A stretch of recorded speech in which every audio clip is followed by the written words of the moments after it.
Lying on the center of the East Sea, Vietnam enjoyed great opportunities for trade expansion and socio-economic development on the one hand, but also faces big challenges in the course of national maritime sovereignty protection.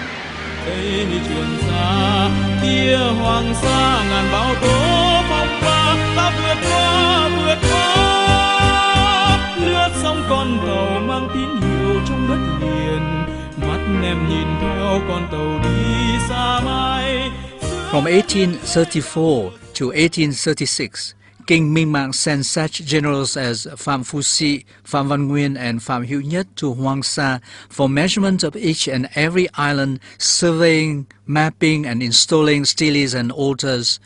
King Thiệu Trị himself approved the Ministry of Public Works annual action plan of the Hoang Sa flotilla. King Tự Đức bestowed the members of the Hoang Sa flotillas who died in action the title of Heroic Soldier of Trường Sa.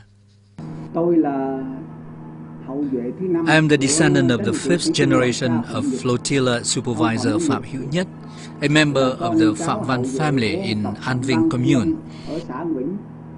Our ancestors used to reside in An Vinh, Tiên Kỳ, Quảng Ngãi province.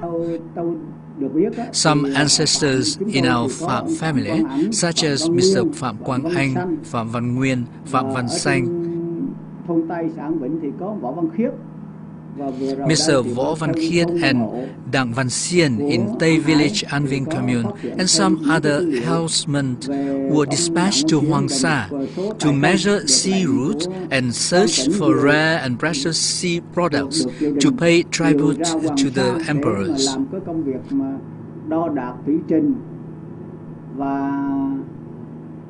We are very grateful and proud that our ancestors had devoted great service in land claiming and defending our maritime border and national sovereignty at sea.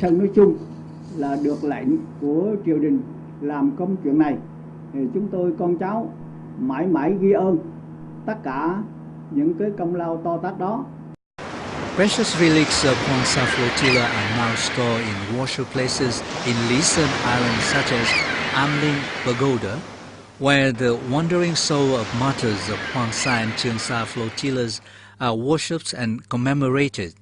Vestiges of Hoang Sa flotilla in charge of Trường Sa are also found at the Vo family's ancestral altar, the tomb of Võ Văn Khiết, the Đặng family's altar worshipping Đặng Văn Siêu, the altar and tomb of Captain Phạm Quang Anh, commander of Hoang Sa flotilla, who was ordained as first great saint. Only luck could help the Marines of Hoang Sa and Trường Sa return home after harsh voyages under the court's order.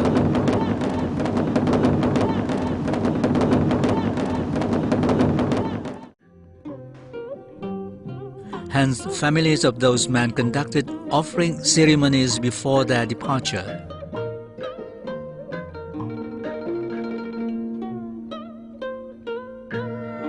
Just paper men on the paper boats were floated on the water to sort off all the bad lucks for the real ones.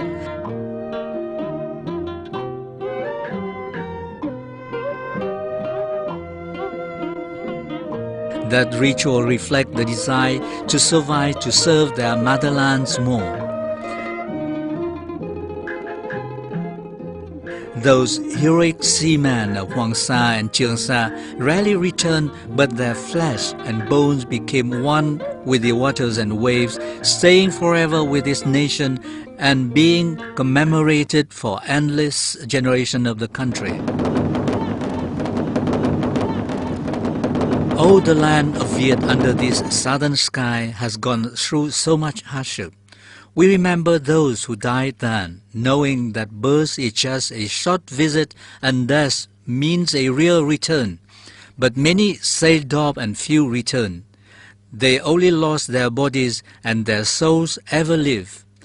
It is so hurtful when they fell down for the fatherland, showing their great loyalty and the courage of man, daring to travel into the unknown, daring to withstand the rains and winds, taking the charge of protecting the boundaries at those far-off places, determined to keep the waters of Hoang Sa amidst the vast sea without knowing when to be back. The system of legal and historical materials linked to the many vestiges and cultural festivals relating to Hoang Sa and Truong Sa in Luzon Island, the graves of Hoang Sa flotilla's men and their commemorative ceremonies are evidence of the Vietnamese aspirations and strive to conquest the East Sea and exercise sovereignty over the archipelagos of Hoang Sa and Truong Sa. Vietnam confirmed its sovereignty over those two archipelagos not only by historical documents but also by the maps drawn during these times, including the map of the Annam Empire, Annam Đại Quốc Họa Đồ, published in 1838, the complete map of the unified Đại Nam, drawn and printed at the same time under King Minh Mãng's order, incorporating the names of all the territorial areas in the country and the areas of Hoang Sa and Truong Sa in Chinese scripts. The map collections was widely recognized and published in the West.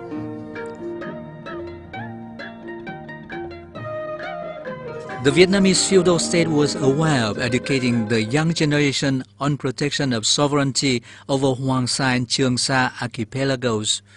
The children's textbook Khải Đồng Thuyết Ước, printed in the year of the snake of the Tự Đức era 1881, has a map named the State Map, Bản Quốc Địa Đồ, putting Hoang Sa under Vietnam's sovereignty.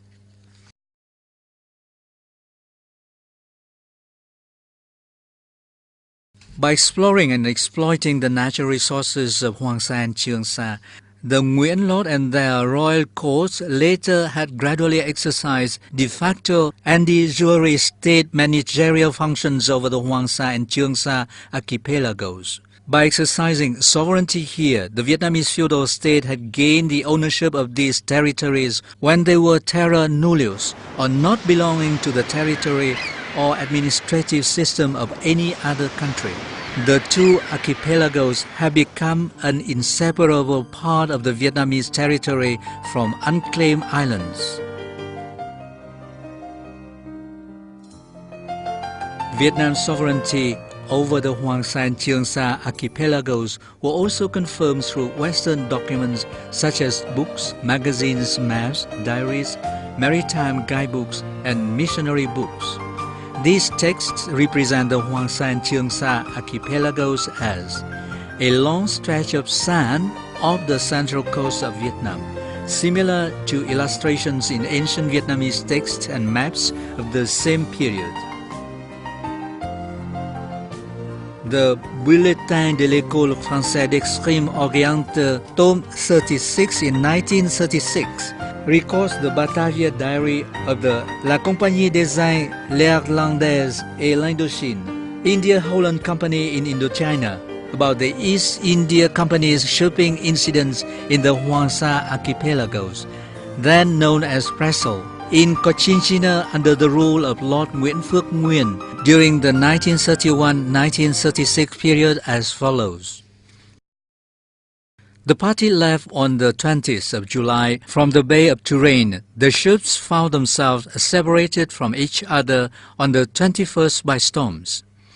The Vin Huizan reached Formosa on August the 2nd and Chagan the 10th, but the Grotebroek was wrecked near the island of Brassel at 17° latitude north. The first-class merchant, John Sockmore, lost his life with 8 crewmen.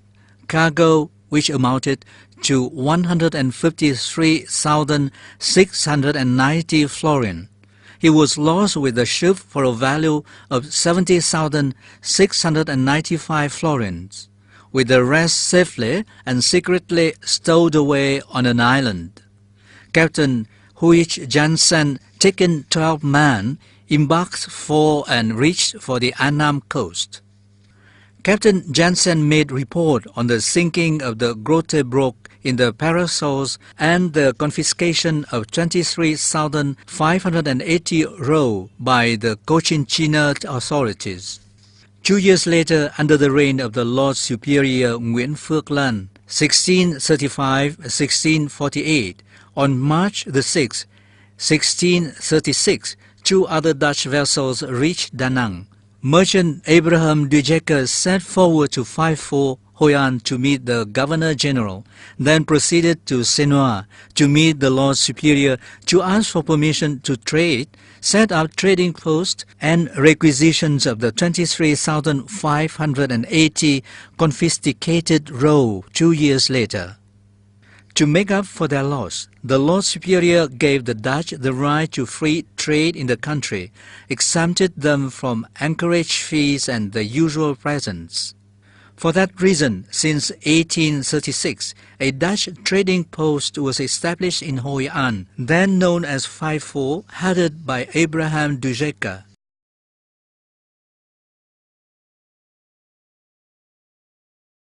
Father Tartre wrote in a letter to his Father Superior in 1701, printed in the collection of interesting letters on Asia, Africa and America, Volume 3, 1843 edition, provided some additional note about the geography and history of the parasol as follows. The ship weighed its anchor, enjoying favorable winds and as such reaching the west end of the parasols. Parasol is an archipelago belonging to the Annam Kingdom. It is a gigantic stretch of shoals running for hundreds of miles where many ships wrecked. It runs along the coast of Cochinchina or Dang Chong in local vernacular. Another title published in London in 1806 by John Barrow, an envoy of the British mission in China, tells in A Voyage to Cochinchina in the years 1792-1793 of a trip to Vietnam in 1793, detailing the times of vessels used by the people of Cochinchina to travel to Hoang Sa archipelago to collect swallow nests. Jean-Baptiste Chéniaud took the Vietnamese name of Nguyễn Văn Thắng, married a Vietnamese wife, and spent some time helping King Gia fight the Tây Sơn movement. Before leaving Vietnam for France, Chéniaud was requested by the then French Foreign Minister, the Duke of Richelieu, to report on the situation in Vietnam. Notice sur la Cochinchine report on Cochinchina is the report on Vietnam during the beginning of the Nguyen dynasty, written by Jean-Baptiste Chéniaud in May 1820 before he left Vietnam for France after 25 years of serving King Gia Long.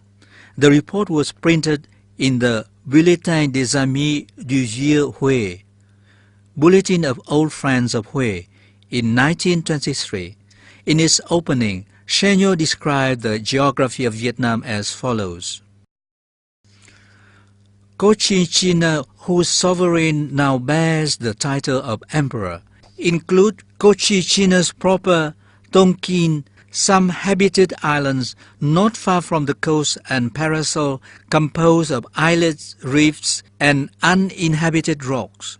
It was only in 1816 that the present emperor took possession of this archipelago. The establishment of sovereignty of Vietnam over the Hoang Sa archipelagos by King Gia Long through a flag planting ceremony in 1816 was recorded by Monsignor Jean-Louis Tabert, Vicar Apostolic of Cochinchina and King Gia Long's interpreter in the Geography of Cochinchina, published in 1837, as follows. The parasol or parasols is a labyrinth of small islands, rocks and sandbanks. Although this kind of archipelago presents nothing but rocks and great depths which promises more inconveniences than advantages, King Gia Long thought he had increased his dominions by this sorry addition. In 1816, he went with solemnities to plant his flag and take formal possession of these rocks, which it is not likely anybody will dispute with him. Also on King Gia Long's occupation of the Hoang Sa and Cheung Sa archipelagos, The world history and description of all the peoples, religions, customs and practices, Japan, Indochina, Ceylon, by Dubois de Gensigny, published in 1850, page 555, records as follows. We will only observe that for over 34 years, the parasols appointed by the Annamese Cat Vang or Hoang Yellow Land, a real labyrinth of small islands of rocks and sandbars, just dreaded by navigators, was not occupied Cochin. We do not know if they have established a place, but it is certain that Emperor Salong wanted to add that strange jewel to his crown, because he judged it expedient to take possession in person, and it was in the year 1816 that Solomon bears the flag Cochin. The collection of duties by the Nguyen dynasty from foreign vessels passing by the Hoang Sa archipelago were recorded by Gustave in the Journal of the Geographical Society of London in 1849 as follows. We should not mention here the parasols Cat Vang, which approach 15-20 leagues to the coast of Annam and extend between 15 degrees 17 degrees north latitude and 111 degrees 113 east longitude. If the king of Cochin did not claim these as his property and many ice and reefs so dangerous to navigators, the Annam government, perceiving the advantages which it might derive if a toll was raised, keep the revenue cutters and its small garrisons on the spot to collect the duty on all visitors and to ensure protection to its own fishermen. The Compendio di Geografia, Compendium of Geography, by Andriano Balbi, written in Italian, at page 548 in the 1854 edition by Livorno Publishing House, and page 643 in the 1864 edition by the Milano Publishing House, described the geography of the Annam Kingdom, Vietnam today. Belonging also to this empire is the archipelago of Parasol, the group of the pirates, and the group of Pulo Condao Island of today. Also in these books, the sections on Chinese geography do not make any mention of the Hoang Sa or Cheung Sa archipelagos. In Tableau de la Cuisine, published in 1862, Eugène Cottenberg and Léon de Rosny placed the parasol or Cat Vang in the island groups belonging to Vietnam. The recognition of Hoang Sa and Cheung Sa archipelagos as belonging to the Annam Kingdom is not only described in Western texts, but also drawn on advanced maps made from the 16th century by European countries and countries in the Americas. In one of his research, researcher M.G. Dumoutier talked about a 24-piece set of maps of Vietnam drawn at the end of the 15th century, of which the 19th piece clearly display a long sand strip 500 to 600 nautical miles long named by Cat Vang, Golden Sand, off the coast of Quảng Ngãi province. In many ancient maps from the 16th, 17th, 18th, 19th centuries of missionaries, seafarers from Portugal, Spain, the Netherlands, the Hoang Sa and Cheung Sa archipelagos have been depicted as a continuous strip in the shape of a bun sail off the coast of the central region of Vietnam, with many small dots representing islands, sandbanks with the words Île de Prassel. Prassel Archipelago. A particular note is Sinensis Oceanus East Sea map of the Dutch Van Landgren brothers, printed in 1595, and the India Orientalis map of East India by Mercator, printed in 1606 in Amsterdam, the Netherlands. In the area corresponding to today's coast of Da Nang is the word Costa de Prassel, meaning coast of Prassel. In 1838, Monsignor Tabert published in his Latin-Vietnamese dictionary Dictionarium Anamitico Latinum, which was a very detailed translation of the Vietnamese language to Latin. The dictionary was attached with a map called Tabula Geographica Imperii Anamitici, the map of the Annam Empire, illustrating a section of the Hoang Sa archipelago off the coast of Annam coastal islands, labeling them Parasols Sâu Cát Vàng. This particular map is proof of the deep and accurate understanding of Westerners of the relationship between the Hoang Sa archipelago and the country of Đại Việt from 16th to the early 19th century, which Tabert calls country of Great Annam. Paracel is the name given to the Golden Sand Island in the East Sea of Vietnam by Westerners, also known as Hoang Sa, with the word Sêu in Sêu Paracel on the map in Latin meaning, while Hoang Sa is Old Vietnamese for gold sands. This map is proof that Westerners obviously confirmed that Hoang Sa belonged to Vietnam rather than belonging to China, which called the archipelago Sisha. Moreover, many German and Dutch archive centers currently house geographical books, dictionaries, maps, illustrating Hoang Sa, Trường Sa as a continuous strip in the shape of a dagger hilt. Many of these recognize the two archipelagos as belonging to the Annam Kingdom. The Dutch Prime Minister Mark Rutte recently presented to Prime Minister Nguyễn Tấn Dũng a copy of a map of Tonkin and Cochinchina drawn in 1695. This is one of 10 atlases currently preserved in the Netherlands, drawn by the East India Company during the 17th, 18th centuries, including descriptions of Hoang Sa and Trường Sa as belonging to the Kingdom of Annam. This once again reaffirmed that the world is always at the side of Vietnam and pays attention to the righteous struggle to regain sovereignty in these two archipelagos. Western documents relating to the Hoang Sa and Trường Sa archipelago during the past 2 centuries is completely in keeping with the contents of recorded legal documents, history books, maps of Vietnam at the time, and are precious sources of reference to strengthen Vietnam's legal arguments for sovereignty over the two Hoang Sa and Trường Sa archipelagos. It should also be underlined that in this period, foreign texts do not mention the slightest notion of sovereignty or even claims by China to the two archipelagos. What should be noted here is that some Chinese documents even support Vietnam's sovereignty over the Hoang Sa and Trường Sa archipelagos. For 2 centuries, Vietnam has conducted many activities within Hoang Sa and Trường Sa archipelagos. Annual 6-month-long trips by the Hoang Sa flotillas never met with any objection from China. Chinese geographical maps show Chinese territory ending at Hainan Island.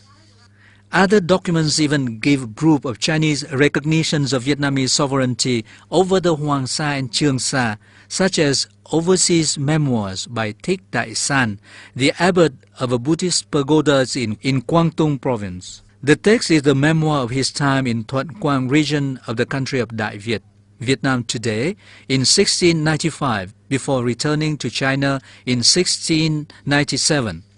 The title of the text shows that this is a story about the author's trip to Đại Việt. The original manuscript was translated into Vietnamese in 1963 at Huế University.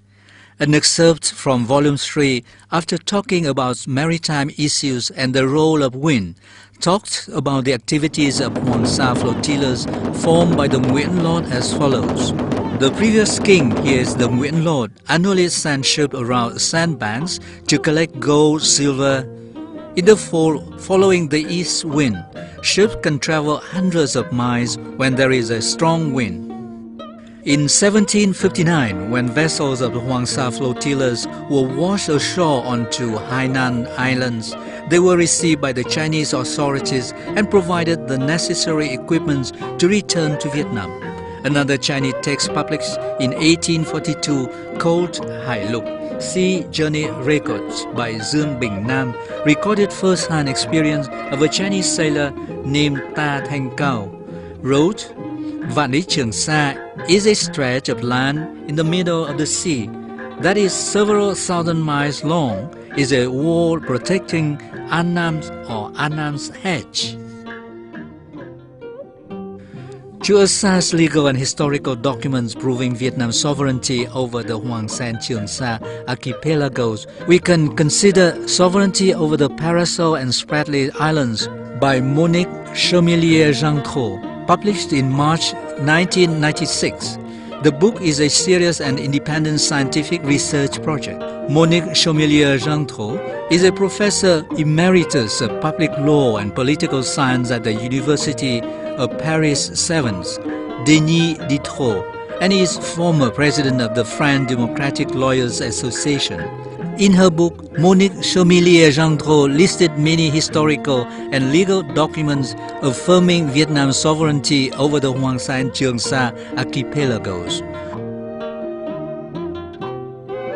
We were fortunate enough to have the chance to meet and talk with the professor in Hanoi in the early days of 2011 while reenacting these historical events.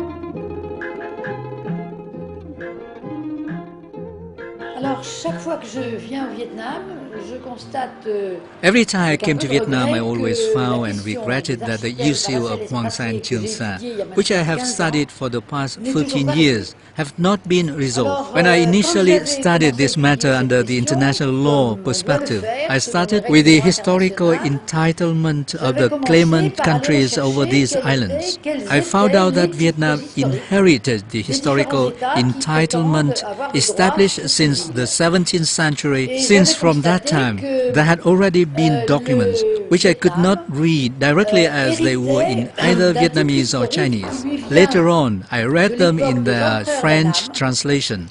These documents confirm that from the 17th century to the 19th century AD, the Vietnamese kings had already confirmed Vietnam's sovereignty over the two archipelagos. What formed the legal foundation were that the Annamite kings not only stayed as saying, "This is our islands," but also conducted managerial activities. This was indeed a component of the principle of international law, from a terra nullius. In the case of these two archipelagos, there was one country that occupied these territories, that is, when this country exercised real action to control and manage these territories. From the document I've got in hand, I would certainly reiterate that as to a foreigner like myself, the study of this issue must be via translated documents. But from what accessible to me today, I could see that the Annamite kings had earned the historical entitlement over these two archipelagos. They had dispatched two seagoing companies to the two archipelagos in good seasons to conduct accurate instructions like planting trees or measuring the islands, etc. From these facts, I could be concluded that since those times, the Annamite kings had already enjoyed a good historical entitlement over the two archipelagos, which we found no other countries in the region could. Parce qu'ils ont envoyé des compagnies de navigation, ils avaient créé deux compagnies de navigation qu'ils envoyaient dans les archipels à la saison propice. Et ces compagnies avaient des ordres très précis, par exemple de planter des arbres, par exemple de faire le cadastre des îles, de le plan exact. Et on avait donc, et de ramener des richesses naturellement, et on a donc par là des éléments qui permettent de conclure que pour cette époque-là, il y a eu un titre juridique des empereurs du Vietnam qu'on ne trouve pas, on ne trouve pas l'équivalent pour les autres pays concurrents dans la région.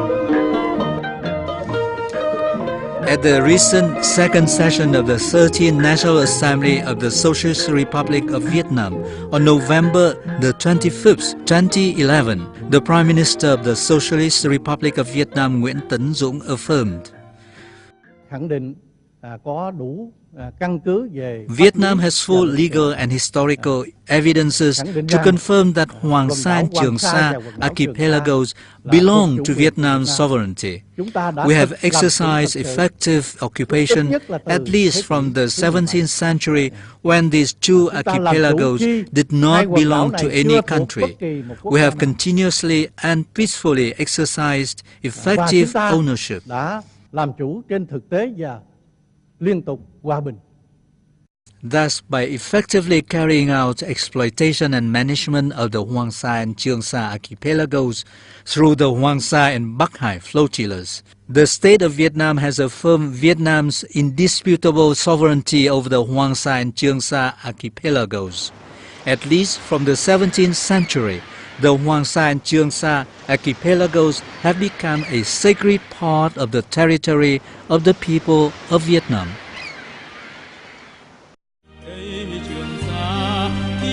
Hoàng Sa ngàn bão tố phong ba, ta vượt qua lướt sóng con tàu mang tín hiệu trong đất liền.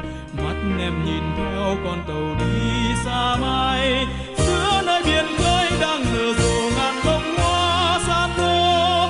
Cánh hoa đỏ thắm bao hy vọng anh gửi về tặng em. Ơi ánh mắt em yêu như biển xanh, như trời xanh trong nắng mới. Nhớ cả dáng hình em mùa gặt nặng đôi vai, sóng dù mối tình đời thủy thủ càng thêm vui. Đây con tàu xa khơi, đây con tàu xa.